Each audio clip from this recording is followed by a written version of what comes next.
Most welcome dear students, आप सभी लोगों का स्वागत है आपके अपने यूट्यूब चैनल डीजे सर पर। आज का यह वीडियो क्लास 12th के बच्चों के लिए बहुत ही मोस्ट इंपॉर्टेंट डियर स्टूडेंट्स, क्योंकि इसमें हम लोग बात करने वाले हैं आपके देखिए मोस्ट इंपॉर्टेंट मॉडल पेपर के बारे में, जो कि आपको सुबह आपका पेपर 8 बजे से देने जाना है। तो डियर स्टूडेंट्स एक बार इस मॉडल पेपर को जरूर देख कर जाइएगा। और मैंने एक मॉडल पेपर का आप लोग को सोल्यूशन भी कराया हुआ था डियर स्टूडेंट्स, तो उसे भी आप लोग जरूर देख लीजिएगा।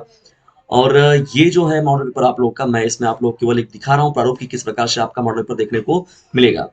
डियर स्टूडेंट देखिए 3 घंटे 15 मिनट का समय होता है, पूर्णांक 100 नंबर का होता है। ये तो कोई क्रिटिकल वाला सब्जेक्ट है नहीं आपका। और 15 मिनट जो मिलता है आप लोग को प्रश्न पत्र पढ़ने के लिए, तो उसको आप अच्छे से पढ़ लीजिए। उसके अथवा अथवा का आप डिसीजन पहले ही ले लीजिए, ठीक है। उसमें बिल्कुल भी कंफ्यूज मत होइएगा।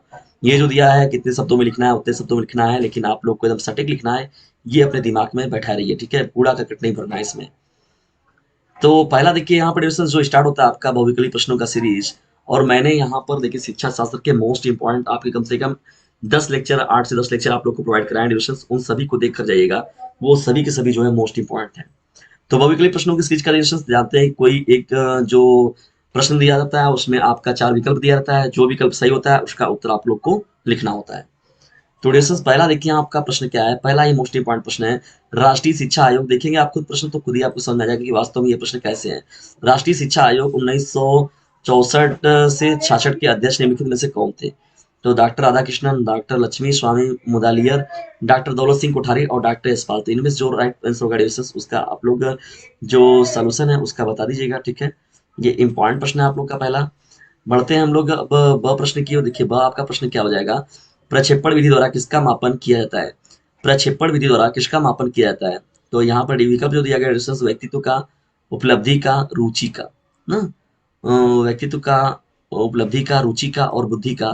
तो इसमें जो राइट आंसर होगा डिस्टेंस उसका आप लोग बता दीजिएगा। जो देखिए यहाँ पर जो राइट आंसर होगा उसका कमेंट बॉक्स में भी लिखकर बताइए कि हाँ, ये हमें पता चलेगा कि नहीं वास्तव में हमारे डिस्टेंस जो है वो मेहनत किए हुए, परिश्रम किए हुए, वो स्टडी अपनी किए हुए हैं। सा प्रश्न क्या होगा डिस्टेंस यहाँ पर देखिए। मिड डे मील मध्याह्न भोजन योजना का जो आरंभ किया गया वो किस सन में हुआ? देखिए यहाँ पर 90 में, 95 में, 2000 में, 2009 में। तो जो भी राइट आंसर होगा इस डिस्टेंस उसका राइट आंसर आप लोग बता दीजिएगा। जो द प्रश्न है, बौद्धकालीन शिक्षा का प्रारंभ किस संस्कार से होता है? उपनयन संस्कार, प्रव्रज्जा संस्कार, उपसंपदा संस्कार, बिस्मिल्लाह रस्म। तो जो भी डिस्टेंस इस प्रश्न का राइट आंसर होगा उसका कमेंट बॉक्स में आंसर जरूर बताइए। और देखिए ये सभी प्रश्न जो है बहुत ही मोस्ट इंपॉर्टेंट है। बहुत ही ज़्यादा देख रहे हैं प्रश्न को, सीरीज देख के पता चलता है कि वास्तव में ये सभी प्रश्न कैसे हैं। निम्नलिखित में से कौन सा जन्मजात अभिप्रेरणा का उदाहरण है? तो डियर स्टूडेंट्स देखिए इसमें आदत हो गया, मनोरंजन हो गया, महत्वाकांक्षा हो गया, भूख हो गया। तो इनमें से कौन सा जो है जन्मजात अभिप्रेरणा का उदाहरण है, इसको हम लोग को बताना है। अब बढ़ते हैं हम लोग यहाँ पर। देखिए आपका सेकंड जो पार्ट आता है, निश्चित उत्तरी प्रश्न जो आते हैं डिविजन्स। तो अति लघु उत्तरी से पहले निश्चित उत्तरी प्रश्न आते हैं आपके। पहला देखिए दूसरा इसमें प्रश्न क्या है। भारत में अंग्रेजी शिक्षा का महाधिकार पत्र किसे कहा जाता है ना। ये पहला आपका है। तीसरा क्या है, मोस्ट इंपॉर्टेंट है तीसरा डिस्टेंस। थार्डाई द्वारा प्रतिपादित सीखने के नियमों में से किसी एक का नाम उल्लेख कीजिए ना। जो प्रभावता का नियम, तत्परता का नियम, वो पढ़े हैं ना आप लोग, वहां से देखिए प्रश्न ये पूछ रहा है डिस्टेंस। और थार्डाइक बहुत ही महत्वपूर्ण है आपकी शिक्षा शास्त्र में ना। बहुत ही महत्वपूर्ण शिक्षा शास्त्री रहे भी हैं। और चौथा आपका देखिए प्रश्न क्या है। केंद्रीय शिक्षा सलाहकार परिषद जिसे हम लोग कैब बोलते हैं, सीएबीई का पुनर्गठन कब किया गया? ये आपका चौथा प्रश्न हो जाएगा। पांचवा क्या है, रुचि के 2 प्रकार बताइए। ये आपका प्रश्न संख्या 5 हो जाएगा। बढ़ते हैं हम लोग डिस्कशन छठवें प्रश्न की ओर। हमारे देश में पर्यावरण सुरक्षा अधिनियम कब पारित किया गया? तो हमारे देश में पर्यावरण सुरक्षा अधिनियम जो है, देखिए पर्यावरण सुरक्षा अधिनियम है वो कब पारित किया गया? ये आपका प्रश्न संख्या 6 हो जाएगा। अब देखिए अति लघु उत्तरी प्रश्नों की सीरीज की हम लोग बढ़ते हैं जानते हैं कि निश्चित उत्तरी प्रश्नों के बाद आपका क्या आता है, अति लघु उत्तरी प्रश्न आते हैं आप लोगों के ना। तो जो भी इसमें आपका राइट आंसर होगा उसको तो आप लोग को बताना ही है, लेकिन यहाँ पर आप लोग देख लीजिए और इन प्रश्नों को एक बार देख कर जाइएगा। सातवां आप लोग का प्रश्न डिस्टेंस, वैदिक कालीन शिक्षा की किन्हीं 4 विशेषताएं लिखिए, ठीक है डिस्टेंस। और यहाँ पर जो 8वां आपका प्रश्न है, वो पर्यावरण शिक्षा के किन्हीं 2 उद्देश्य को बताइए। आपका प्रश्न संख्या कौन हो जाएगा? 8 हो जाएगा। और इंपॉर्टेंट प्रश्न है आप लोग का ये, ठीक है। और पढ़ते हैं हम लोग अब 9वें प्रश्न की। देखिए 9वां आपका प्रश्न क्या है, मानसिक रूप से स्वस्थ व्यक्ति के 4 लक्षणों का उल्लेख कीजिए। ये आपका प्रश्न संख्या कौन हो जाएगा? प्रश्न संख्या 9 हो जाएगा। और इंपॉर्टेंट डिविशंस। 10वां देखिए प्रश्न क्या है आप लोगों का, अति लघु का। पुरस्कार देते समय ध्यान रखने वाली किन्हीं 4 सावधानियों का उल्लेख कीजिए। तो ये बात बहुत इंपॉर्टेंट डिविशंस कि बच्चों को मोटिवेशनल करने के लिए, मोटिवेट करने के लिए पुरस्कार दिया जाता है, लेकिन उसमें सावधानियां क्या क्या बरतनी चाहिए ये भी बहुत ही इंपॉर्टेंट चीज है। 11वां आपका प्रश्न क्या है, बुद्धि और बुद्धि उपलब्धि परीक्षण में अंतर को स्पष्ट कीजिए। ये आपका 4 नंबर का देखिए प्रश्न है डिस्टेंस और इम्पॉर्टेंट है। और बुद्धि लब्धि का देखिए फार्मूला जो होता है वो भी देख लीजिएगा, कभी कभी उस पर आपको डायरेक्ट सवाल पूछ देता है तो फार्मूला पूछ देता है। शिक्षा की किन्हीं 4 समस्याओं का उल्लेख कीजिए। देखिए किन-किन कारणों से जो है स्त्री हैं वो उनको एजुकेशन नहीं दिया जा रहा है, क्या किन-किन कारणों से उनके पढ़ाई को छुड़ा दिया जाता है। तो हमें इस पर बात करनी है हम लोग को, और जानते हैं कि वुमेन एम्पावरमेंट को बढ़ावा देना बड़ा ज़रूरी है इस समय। अब देखिए डिस्कशन हम लोग बढ़ते हैं लघु उत्तरीय प्रश्नों की सीरीज की ओर, और ये 6 नंबर के आपके प्रश्न होंगे। 13वां प्रश्न से लेकर 18वां प्रश्न तक आपका देखिए 6 नंबर के सभी प्रश्न हैं, लघु उत्तरीय प्रश्न है। समाज शिक्षा या तो जिसे हम लोग प्रौढ़ शिक्षा के उद्देश्यों पर प्रकाश डालिए। बहुत ही मोस्ट इंपॉर्टेंट एडिशन से प्रश्न संख्या आपका जो 13 है, समाज शिक्षा या तो हम लोग इसको प्रौढ़ शिक्षा के रूप में बात करते हैं।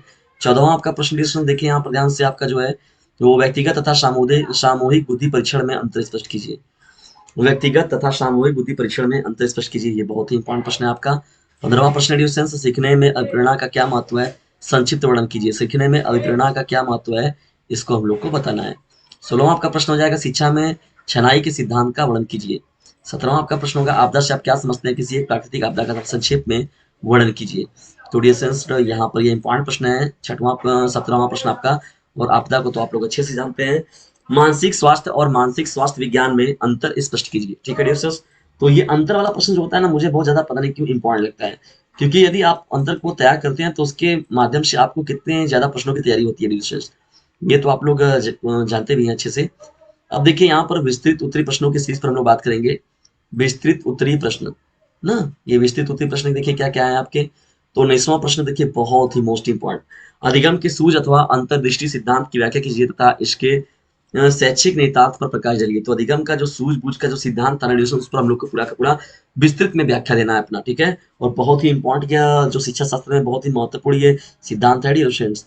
देखिएगा टेट वगैरह का पेपर जो होता है, सी टेट का होता है, वहां से भी देखिए प्रश्न इसमें से बहुत तेज बनता है ना। जो आपका टीचर एबिलिटी टेस्ट का पेपर होता है शिक्षा शास्त्र से, जो बालकों का होता है ना, बालक शिक्षा शास्त्र का पेडोलॉजी वाला, तो वो बहुत इंपॉर्टेंट होता है।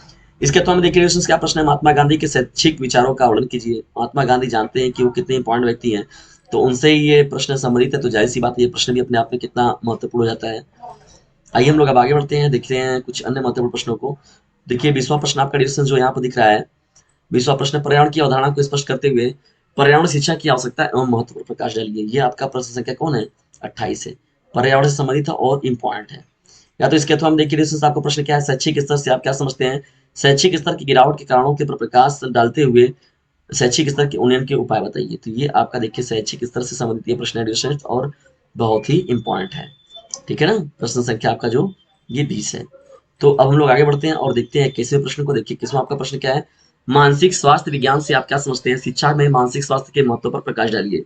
मानसिक स्वास्थ्य विज्ञान देखिए बहुत ही इंपॉर्टेंट प्रश्न है। और जो नीचे यहाँ पर इसके अथवा में दिया गया है, ये भी बहुत ही मोस्ट इंपॉर्टेंट प्रश्न है। व्यक्तित्व से आप क्या समझते हैं, व्यक्तित्व विकास को प्रभावित करने वाले कारकों का वर्णन कीजिए। देखिए पर्सनालिटी जो होता है वो बहुत ही इंपॉर्टेंट टॉपिक होता है आपका शिक्षा शास्त्र में, और इम्पॉर्टेंट है डियर स्टूडेंट्स। तो ये रहा आज का पूरा आपका मॉडल पेपर, ठीक है ना, शिक्षा शास्त्र का। आज का यह मॉडल पेपर आप लोग को कैसा लगा डिस्कशन के बारे में कमेंट बॉक्स में जरूर बताएं। और वीडियो थोड़ा सा भी आप लोग के लिए कहीं से भी हेल्पफुल लगा हो तो इसे लाइक जरूर करें, और अपने फ्रेंड सर्कल में शेयर भी जरूर करें, और चैनल पर आए तो चैनल को सब्सक्राइब करके अपने पास रख लीजिए, क्योंकि ये आप लोग के लिए बहुत ही हेल्पफुल साबित होगा। और डियर फ्रेंड्स, सुबह आप लोग को पेपर देने जाना है, very very all the best आप लोग को। अपने एग्जाम को आप लोग बेस्ट तरीके से दीजिए, बेहतर तरीके से दीजिए, और अपने लिए एक उज्जवल भविष्य का निर्माण कीजिए। इसी शुभकामनाओं के साथ आप लोग अपना बेहतर एग्जाम जरूर देकर आइए डिस्टेंस, और देने के बाद ही अपना फीडबैक हमें जरूर दीजिएगा। और इन मॉडल पेपरों को एक बार जरूर देख लीजिएगा आप लोग, जिनके महत्वपूर्ण प्रश्न इसमें जो शामिल है, और जो मैंने 8 या 7 लेक्चर आप लोग को 10 लेक्चर आप लोग प्रोवाइड कराया, उनको भी जरूर देख लीजिएगा, जो शिक्षा शास्त्र के मैंने बना रखे हैं। हालांकि मैं और भी महत्वपूर्ण बातें होनी बाकी है अभी शिक्षा शास्त्र की, क्योंकि जानते हैं शिक्षा शास्त्र तो एकदम छोटा मोटा तो विषय है नहीं, ये भी अपने आप में एक ब्रॉड विषय है। तो लेकिन अब हम लोग के पास समय का अभाव और विषयों की इतनी अधिकता थी, और आप लोग का अचानक जो टाइम टेबल आ गया, इसकी वजह से शेड्यूल जो है पूरा का पूरा इधर उधर हो गया।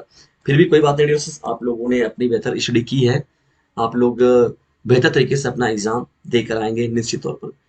तो अब की बार वोट प्रवाह की सार्थकता को हम लोग को भी सिद्ध करना है, और ये जो सिद्ध होगा ये आप लोगों के सहयोग से ही होगा।